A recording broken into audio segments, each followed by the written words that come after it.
मिडियाले हिन्दू राष्ट्र धर्मनिरपेक्षताको विषय जनमतसँगको विषयले प्रमुखता साथ समात्यो।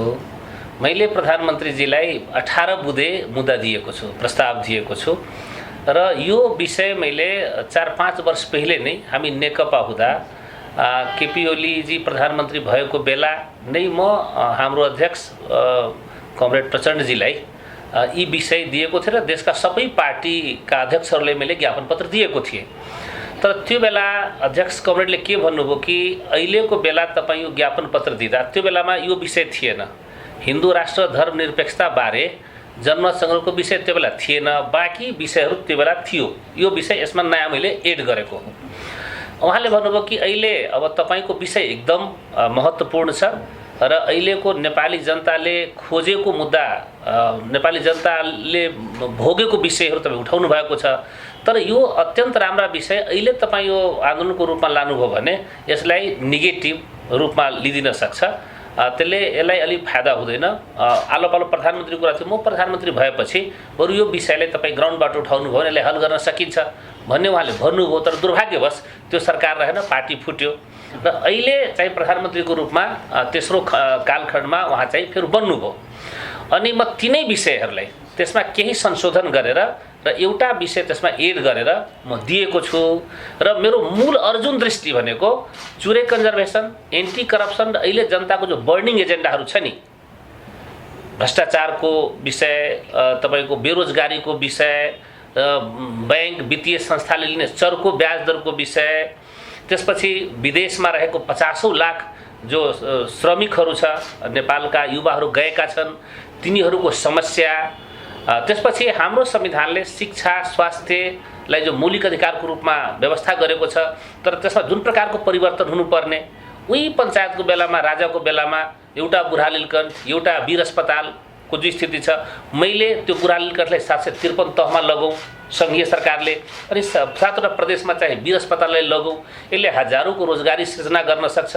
उहाँसँग भेट्दा मैले अलि राम्रै समय पाएँ। मोटामोटी भेट सबैको सकेको थियो, बेलुका 7 बजेको समय थियो र उहाँले मसँग राम्रो प्रकारले बिहेभ गर्नुभयो र 3टा कुरा भन्नुभयो। एउटा कुरा मैले उहाँलाई वाचन गरेर सुनाइसकेपछि उहाँले यो विषय प्रवेश चाहिँ धेरै राम्रो सुन्दर लेख्नु भएको छ र एजेन्डाहरू पनि अत्यन्त राम्रा छन्। 18 मध्ये 17वटा बुँदा एकदम मलाई एकदम सही, उचित र यो जायज लागेको छ। यसले नेपाल राष्ट्र, नेपाली जनतालाई गर्नै पर्ने काम हो। एउटा विषय जो हिन्दू राज्य र तपाईको यो धर्मनिरपेक्षता बारे जनमतसँग कुरा छ, त्यो अलि समय अनुकूल छैन र यसमा उहाँले आफ्नो असहमति राख्नुभयो र उहाँले के भन्नुभयो, केही विषय अहिले बजेट बन्दैछ, तपाईको केही विषय बजेटबाटै सम्बोधन गरिदिन्छु, अनि केही विषय जो छ ग्राउन्डबाट अलिकति वार्म अप गरेर ल्याएपछि त्यसलाई सम्बोधन गर्न सकिन्छ र एउटा विषयमा मेरो असहमति छ भनेर यसरी त्यो विषयले 3 खण्डमा राखेर बताउनु। मैले औपचारिक रूपमा अध्यक्ष कमरेडलाई र सम्माननीय प्रधानमन्त्रीजीलाई एउटा ज्ञापन पत्रको रूपमा दिइसकेपछि त त्यसभन्दा सुप्रिम बडी त अरू कुनै छैन। उहाँ नै सर्वोच्च व्यक्तित्व हुनुहुन्छ, साथै उहाँ प्रधानमन्त्री पनि हुनुहुन्छ, त्यसकारण पार्टीमा दर्ज भएकै यसलाई मान्नुहोस्। केन्द्रीय समितिको बैठकमा पनि यो विषय अब उठ्ने नै भयो, किनकि म हेर्दैछु ज्ञापन पत्र दिइसकेपछि मैले नसोचेको जस्तो मैले यति यसको तपाईको मान्नुहोस् न यसले चर्चा पाउँछ मैले सोचेको थिएन। तर मैले ज्ञापन पत्र दिएपछि र हिजो मात्रै मैले त्यो पोस्ट गरेपछि नेपालको सबभन्दा चल्ने मिडियाहरू, तपाईकी अन्नपूर्णा अनलाइनले पनि, त्यसपछि अनलाइन खबरले, त्यसपछि तपाईको के भन्छ, यसो दर्जनौं भन्नुस् न, दर्जनौं अनलाइन र प्रिन्ट मिडियाहरूले तपाईको यसले न्यूज बनायो। मलाई पनि गजब लाग्यो कि यो त ठुलो चर्चा, मेरो मूल विषय जो छ चुरे कन्जर्भेसन, एन्टी करप्सन र जनताको बर्निङ एजेन्डा, त्यो चाहिँ न्यूजमा आयो, तर मूल हेडलाइन ठ्याक्कै त्यही बनेर आयो। त्यसकारण यसमा मेरो भनाइ के छ कि यो म किन ल्याएँ, जो तपाईहरु छ नि किन म ल्याएँ भन्दाखेरि यो संविधानको मूल 4 पिलर छन्। यो संविधानको स्ट्रेन्थको 4वटा पिलर हो। एउटा, यो संविधानमा जो पहिला थिएन गणतन्त्र, पहिला राजशाही व्यवस्था थियो, गणतन्त्र आयो। दोस्रो संघीयता आयो, तेस्रो समावेशी लोकतन्त्र आयो, चौथो धर्मनिरपेक्षता हो। अरू कुरा भन्दा यो धर्मनिरपेक्षताबारे तपाईको मान्छेमा जान अनजानवश एउटा भ्रम सृजना गर्ने कुरा म लगेको देख्छु, पाउँछु। विशेष गरेर राष्ट्रिय प्रजातन्त्र पार्टी मार्फत अब पब्लिकमा यो कुरा लगेको पाइन्छ र उनीहरूको भनाइ के छ, या केही जनतामा यो सच्चाइ पनि होला या भ्रमवश पनि होला कि यो जो धर्मनिरपेक्षता आयो यो त नेपाली जनताको आन्दोलनको एजेन्डा थिएन, यो त विदेशीहरूले नेपालका नेता ठुला नेताहरूलाई लगानी गरिदियो, रातारात यो कुरा चाहिँ त्यसरी भयो भन्ने एउटा भ्रमपूर्ण तपाईको विषय नागरिकमा लगेको देखिन्छ र त्यसको आधारमा के छ कि पार्टीहरू पनि फस्टाइरहेको बढिरहेको अवस्था छ। त्यसकारण मलाई लाग्यो के हो कि धर्मनिरपेक्षतावादी जो शक्ति छ जसले संविधान जारी गर्यो र त्यो संविधान तपाईको 99% संविधान सभा सदस्यले जारी गरेको हो, त्यसमध्येको एउटा विषयमा जो कन्फ्युजन क्रिएट गरिदैछ, जनतामा एउटा भ्रम सृजना गरिदैछ, हामी धर्मनिरपेक्षतावादी शक्तिले त्यसको ट्रायल किन नगर्ने, त्यसको टेस्ट किन नगर्ने, त्यसलाई जनताको बिचमा लानबाट किन डराउने? किनकि यो एजेन्डा जो छ नेपालको एउटा के छ कि हजारौं वर्षदेखि हामी त्यही धर्म संस्कृति रीतिरिवाज परम्परामा हुर्के बढेको हो। त्यसकारण देशमा एउटा रिभोल्युसन, एउटा बदलाव त भयो, संविधान सभाले एउटा संविधान त बनायो, तर त्यो विषयबारे के छ कि आम नागरिकभित्र पनि एउटा भ्रम सृजना भएको र केही पार्टीले पनि भ्रम सृजना गरेको कारण यो पार्टीको विषय त होइन, एजेन्डा होइन, म फेरि यसको अभियन्ता पनि होइन, हैन, यो हिन्दू राष्ट्र हुनुपर्छ भन्ने पनि म माओवादी भएको नाताले मेरो विषय पनि भएन। तर मलाई भित्रै मनदेखि लाग्यो के हो यो विषय एउटा नेपालको जो हाम्रो सन्दर्भ छ त्यसमा एउटा यो एजेन्डा जीवित एजेन्डा हो र यसलाई पार्टी र पब्लिकबाट यो विषयलाई निरन्तर उठाउँदै आइरहेको छ। त्यसकारणले यो विषयलाई मूल पार्टीहरू, संविधान जारी गर्ने पार्टीहरू समयमै जनतामा लगेर छिरोफानो गरिदियो भने दुधको दुध पानीको पानी हुन्छ। म त धर्मनिरपेक्षताको पक्षधर हो, मेरो पार्टीको लाइनमै म हो, तर लोकतन्त्रमा कुनै पार्टीबाट या पब्लिकबाट कुनै विषय उठान गर्छ र त्यो विषयको रणनीतिक महत्व छ, त्यो विषयको बहुआयामिक महत्व छ, या त्यो विषयको समाधान नगर्दा, त्यो विषयको परीक्षण नगर्दा भविष्यमा ठुलै खतरा ल्याउँछ भने त्यसबाट देश र जनतालाई सुरक्षित गर्न या देशमा एउटा शान्तिको वातावरण बनाउन, देशमा कुनै अहिंसा हुन नदिन, देशलाई राम्रो बाटोमा लानको लागि त्यस्ता विषयलाई जनताको बिचमा परीक्षण गर्दा त के हुन्छ र केही होला जस्तो त मलाई लाग्दैन। बरु नगर्दा, जस्तो मान्नुहोस् तपाईलाई एउटा रोग लागेको छ, तपाईले क्यान्सर लाग्यो, एउटा कुनै पार्टमा क्यान्सर लाग्यो, त त्यसलाई तपाईँ हेल्थ चेकराई गर्नुभयो, उपचार गर्नुभयो भने त्यो क्यान्सर त पुरै शरीरमा पनि जान सक्छ। तर तपाईँ समयमै उपचार गरिदिनु भयो भने त मान्छे स्वस्थ हुन्छ नि त। यस्तो छ, अहिले तपाईँ यो देख्नुभयो होला, हामी सबै देखिरहेका छौँ कि जो प्रमुख पार्टीहरू छ ती पार्टीहरूको ग्राफ खसेको छ र नयाँ पार्टीहरू इमर्ज भएर आएको छ। चाहे त्यो रासोपा पार्टी होस्, चाहे सीके राउजीको पार्टी होस्, चाहे नागरिक उन्मुक्ति पार्टी होस् वा चाहे राप्रपा पार्टी होस्, यी पार्टीहरू कहीँ न कहीँ तपाईको अप्रत्याशित प्रकारले अगाडि आएको छ। ठीक छ, अब मानुस यी पार्टीहरू बढ्नुमा मलाई लाग्छ कि हिन्दू राष्ट्रको एजेन्डा उठाएको कारण यो पार्टीहरू बढेको त होइन। यो पार्टी बढ्नुको मूल कारण के हो कि जो पुराना पार्टीहरू सरकार सञ्चालन गरे तिनीहरूले देशमा सुशासन दिएन, भ्रष्टाचार एउटा महामारी जस्तो फैलियो, भ्रष्टाचारमा चुर्लुमै देश डुबेको छ, बेरोजगारीको अवस्था बेहाल छ। तपाईको यो महिनामा यो सालमा मात्रै 66 अरब रुपैयाँ पढ्ने नाममा चाहिँ विदेश गएको छ। 6 लाख युवा विदेश श्रम गर्न गएका छन्। त यो जो तपाईको कुशासन भन्नुस्, बेरोजगारी भन्नुस्, पुरानो पार्टीको विपक्ष मतदान गरेको हो, तर कति पार्टीले के जोडिरहेछ यो विषयलाई कि हैन यो त हिन्दुत्वको एजेन्डा मसँग भएको कारणले यो भएको हो। त्यसकारण यी विषय वास्तवमा जो अहिले नयाँ पार्टीहरूप्रतिको समर्थन हो त्यो समर्थन हिन्दुत्वको विषयले होइन, तर त्यसले भजाउने काम भइरहेछ। 46 सालको संविधानमा त कहिले संशोधन भएन नि, तर त्यो पुरा संविधान नै समाप्त हो। यो संविधानको ग्ल्यामर भन्नुस्, स्ट्रेन्थ भन्नुस् कि यो संविधानमा बडा व्यवस्थित प्रकारले के लेखिएको छ कि नेपालको राष्ट्रिय एकता, सार्वभौमिकता हैन र अखण्डताको बाहेक तपाईको संविधानको सबै प्रावधानहरू संशोधन मार्फत या जन्म सङ्ग्रहमा फेर्न सकिन्छ भन्ने कुरा चाहिँ एक। दोस्रो कुरा, नेपालको 2072 को संविधानमा प्रथम चोटि नेपालको सार्वभौम सत्ता सम्पन्न को छ, सोभरेन्टी कसमा छ भन्दाखेरि नेपालको नागरिकमा छ भनेको छ। त्यसकारणले 46 सालको संविधान यस कारणले तपाईँको पुरै संविधान खारिज भयो किनकि त्यसलाई संसारकै राम्रो संविधान भन्यो, संशोधनको ठाउँ नै दिएन। यो संविधान यसकारण तपाईँको बलियो हुन्छ र यसकारण राम्रो छ किनकि यसमा संशोधनको प्रावधान छ, यसमा जनमत सङ्ग्रहको प्रावधान छ। त्यसकारणले जस्तो त्यो हिन्दू राष्ट्रको बारे मात्रै किन गर्नुहुन्छ, मैले उठाएको जो विषय छ, जस्तो मैले भनेछु तपाईँको अहिलेको जो अख्तियार दुरुपयोग अनुसन्धान आयोग छ त्यो भ्रष्टहरूको आखाडा हो। 30 वर्ष 35 वर्ष देश लुट्ने अनि त्यसपछि ठुलो रकम बुझाउने पार्टी नेतालाई त्यसपछि गएर अध्यक्ष बन्ने र पदाधिकारी बन्ने। मैले भनेछु यसलाई चाहिँ खारिज गर्नुहोस्, यसलाई चाहिँ जनलोकपालमा लग्नुहोस्। जो पदाधिकारी नियुक्ति कार्यकर्ता भर्ती केन्द्र जो बनाइएको छ त्यसको ठाउँमा 2 प्रकारले मान्छे ल्याऊ। एक लोकसभाबाट ल्याउनुहोस्, अर्को स्नातक तहबाट तपाईँको उत्तीर्ण गरेर त्यसको डाइरेक्ट इलेक्सन गरेर तपाईँको स्नातक तहबाट ल्याउनुहोस्।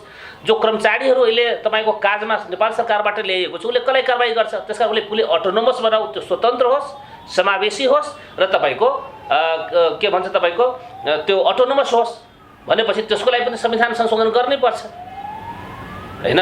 त्यसकारण संविधान संशोधनको धेरै विषय जस्तो अहिले तपाईँको भ्रष्टाचार विरुद्धमा तपाईँको एक्सनमा जाने हो भने अहिलेको कानुनमा तपाईँको दण्ड सजायको व्यवस्था एकदम कमजोर छ। मैले उठाएको छु कि भ्रष्टाचारको प्रकृति यदि अब गम्भीर प्रकारको छ, अलिकति ठुला मान्छेहरूले भ्रष्टाचारको प्रकृति पनि त्यसै प्रकारले गरेको छ भने एक लाइनमा एउटा व्यवस्था गरिदेऊ कि जसले भ्रष्टाचार गर्छ सार्वजनिक पद ओहदामा बस्ने मान्छेहरू प्रमाणित हुन्छ भने त्यसले आजीवन कारावास र सर्वसाधारणको व्यवस्था गरौँ। त्यो पनि कानुनमा संशोधन नगरी हुँदैन हैन। संविधान संशोधनको जरुरी छ तपाईको तर्कले यो हिन्दू राष्ट्रबारे जनमत संग्रह गरायो भने संविधान सङ्कटमा पर्दैन?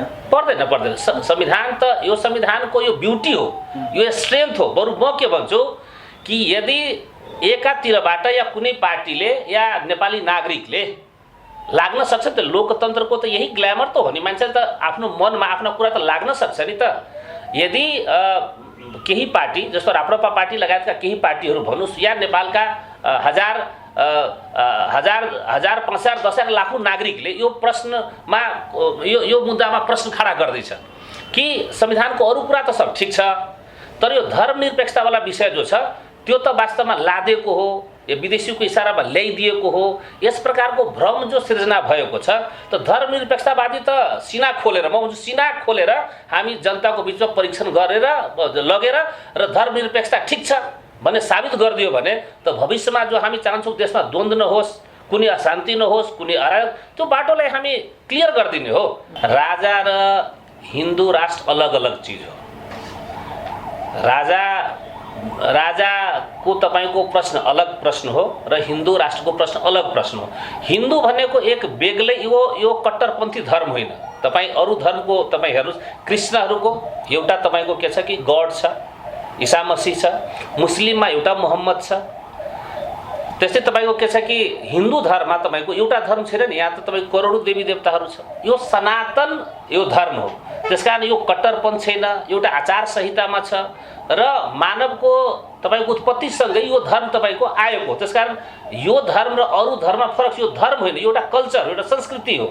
त्यसकारण जस्तो मेरै बारे सोध्नुहुन्छ म को हुँ भन्दाखेरि म एउटा हिन्दू हुँ, म नेपाली हुँ, म मधेसी हुँ र म माओवादी हुँ। त्यसले कोही मुस्लिम होला, ऊ मधेसी होला, ऊ माओवादी होला। त्यसकारण जुन धर्मसँग बिलोङ्स गर्छ त्यो त उसको परिचय हो।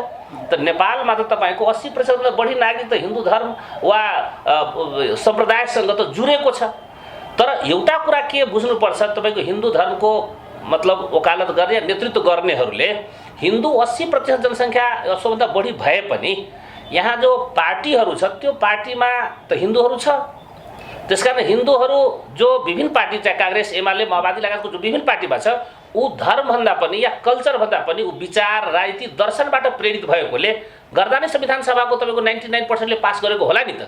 त्यसकारणले राप्रपा जस्तो एउटा पार्टीले हिन्दू धर्ममा चाहिँ हिन्दू राष्ट्रबारे चाहिँ जन्मसङ्ग्रह गर्नुपर्छ भन्ने प्रश्न तेर्स्याएर आफ्नो राजनीति गर्छ र हामी चाहिँ त्यसबाट तर्सेर यो धर्मनिरपेक्षता पक्षधर छौँ, संविधान जारी गर्ने पक्षधर छौँ, जो प्रगतिशील पक्ष छौँ, त्यो चाहिँ तर्सेर भाग्नुपर्ने म कुनै मेरो निजी विचार हो। तर मलाई लाग्छ कि हामीले यो देश बनाउने हो, यो देशलाई शान्ति समृद्धि र एउटा दीर्घकाल तपाईँको उज्जवल भविष्यतिर देशलाई लाने हो भने नेपाली जनता या पार्टीबाट उठाएका कोही मेजर विषय जसलाई हल नगरी देश चाहिँ देशमा अप्ठ्यारो हुन्छ, अशान्ति हुन्छ या तिनै एजेन्डाको वरिपरिमा परिवर्तनको विरुद्धमा तपाईँको जाने स्थिति बन्न सक्छ भने ती विषयहरूलाई मौकैमा हल गरिदिए राम्रो। अब अमेरिकाको विदेश मन्त्रीले यो प्रतिवेदन ल्याउनु भएको छ, म त के मान्छु त्यो प्रतिवेदन मानव अधिकारको एन्टी पनि छ। कुनै पनि देशको कुनै पनि नागरिकले म कुन धर्म मान्छु, म कुन परम्परा मान्छु, म कुन रीतिरिवाजमा बस्छु, म कुन ड्रेस लगाउँछु, यो त उसको सार्वभौम अधिकार हो नि त।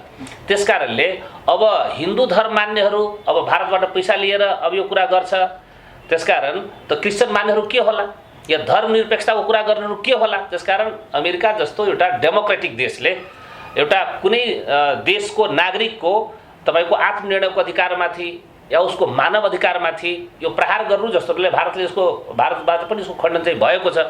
त्यसकारण यसको कुनै तुक छैन। यो कुरा यदि उहाँहरूले चार्ज लगाउनुहुन्छ त्यसैले हिन्दूवादीहरूले पनि त के भन्छ कि होइन यो धर्मनिरपेक्षता त अमेरिकाले ल्याइदिएको, युरोपले ल्याइदिएको, जो कि सच्चाइ त त्यो छैन। सच्चाइ त यो छ कि संविधान नेपाली जनताको सार्वभौम सत्ता सम्पन्न जो संसद हो संविधान सभा त्यहाँको 99% बनेको छ। त्यसकारण यो बेतुकी कुरा हो, यो अलोकतान्त्रिक कुरा पनि हो, यो मानव अधिकारको विरुद्धको कुरा हो र मान्छेको एउटा स्वतन्त्रता छ, स्वाभिमान छ, उसको जो तपाईँको यसको विरुद्धको यो कुरा म मान्दछु। शङ्का उपशङ्का गर्न त पाइन्छ, किनकि शङ्का उपशङ्का गरिएन भने त अब कुनै पनि कुरा सत्य पनि हो कि असत्य पनि पत्ता लाग्दैन।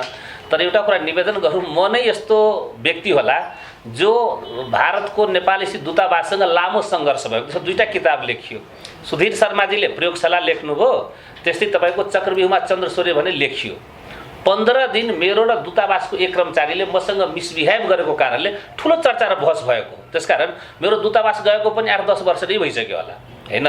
त्यसकारण मेरो यो कुनै प्रायोजित या भन्नुहोस् यो कसैको इसारामा यो गरिएको कुरा होइन। म एउटा अर्जुन दृष्टि बनाएर जो 18 बुँदा छ त्यसको 17औं बुँदा के को लागि छ, सुशासन, समृद्धि र अहिले देशको जो बर्निङ एजेन्डा छ त्यसमा केन्द्रित छ।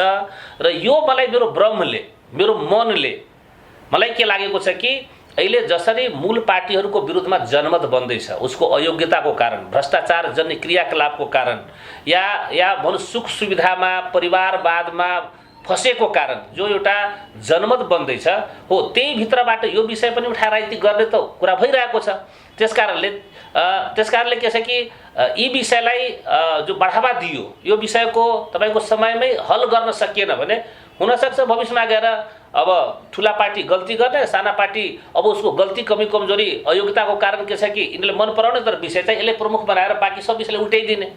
त्यसकारण म के भन्छु, यो मेरो व्यक्तिगत विचार हो कि धर्मनिरपेक्षता जो आएको छ नेपालको सार्वभौम सत्ता सम्पन्न संविधान सभाको 99% ल्याएको हो, यो नेपाली जनताको भर्डिक्टद्वारा आएको हो। तर जुन गुनासो छ कि विदेशीद्वारा प्रायोजित छ, नेताहरूले चलखेल गरेर ल्याइदिएको, त्यसलाई खण्डन गर्नको लागि पनि हामी आँट गर्नुपर्छ, हामी जानुपर्छ र डेमोक्रेसीमा जनताले जे भर्डिक्ट दिन्छ त्यसले मानेर जानु नै तपाईँको एउटा लोकतान्त्रिक आचरण, लोकतान्त्रिक संस्कार, लोकतान्त्रिक चरित्र पनि डराएर किन भाग्ने। हामी राजाको बारेमा कुनै कल्पना गर्दैनौँ, किनकि राजतन्त्रको नेतृत्वमा देश त तपाईँको अगाडि बढ्न सकेन, देशमा लोकतन्त्र पनि रक्षा हुन सकेन। त्यो बेलाको तपाईँ प्रगति हेर्नुहोस्, कुरा जतिसुकै गरे पनि अहिलेको प्रगति र राजनीतिको प्रगति आकाश पातालको फरक छ। त्यो वंशानुगत व्यवस्था हो, त्यो एउटा युगमा एउटा विशेष समयमा रहेको त्यो अवस्था हो। त्यसकारण अब नेपाली जनताले मलाई लाग्छ कि अब त्यो राजतन्त्र विदाई गरेको राजतन्त्रले फेरि बोलाउने कुरा चाहिँ सोध्छ भन्ने मलाई चाहिँ लागेको छ।